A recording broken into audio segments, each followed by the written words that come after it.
Syria का home शहर drone हमले से थर्रा उठा। होम्स के मिलिट्री एकेडमी में दीक्षांत समारोह के दौरान ड्रोन से बरसाए गए बम।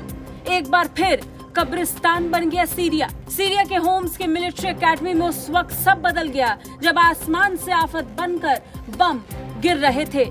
पूरा शहर बम के धमाकों से गूंज उठा और कुछ ही पलों में सारी तस्वीर बदल गई। हमले में 100 से ज्यादा लोगों की मौत हो चुकी है, जबकि कई अन्य बुरी तरह से घायल हो गए हैं। इस समारोह में सीरिया के रक्षा मंत्री भी शामिल हुए थे, लेकिन हमले से कुछ देर पहले ही वो यहाँ से निकल गए थे। मारे गए लोगों में सीरियाई सेना के युवा अधिकारी और उनके परिवार के लोग शामिल हैं, जो समारोह में शामिल होने पहुंचे थे।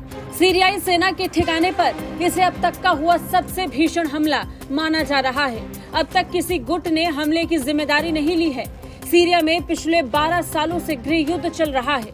इस बीच अमेरिका ने सीरिया में तुर्की के एक ड्रोन को मार गिराया। हालांकि इस घटना के बाद अमेरिका ने खेद भी जताया था। बता दें, अमेरिका के F-16 लड़ाकू विमान ने तुर्की के एक ड्रोन को मार गिराया। Turkey is one of our strongest and most valued NATO allies, and that partnership continues and will continue. So this is certainly a regrettable incident. At approximately 7:30 local time in Syria today, our forces had observed UAVs conducting airstrikes in the vicinity of Hasaka, Syria. Some of those strikes were inside a declared U.S. restricted operating zone, or ROZ, near Hasaka, and were approximately a kilometer away from U.S. forces who relocated to bunkers. अमेरिकी रक्षा मंत्री Lloyd Austin ने तुर्की के रक्षा मंत्री यासिर गुलेर से phone पर बात की और इस घटना पर खेद जताया था। हालांकि ऐसा पहली बार हुआ जब अमेरिका ने नेटो सहयोगी तुर्की का ड्रोन मार गिराया।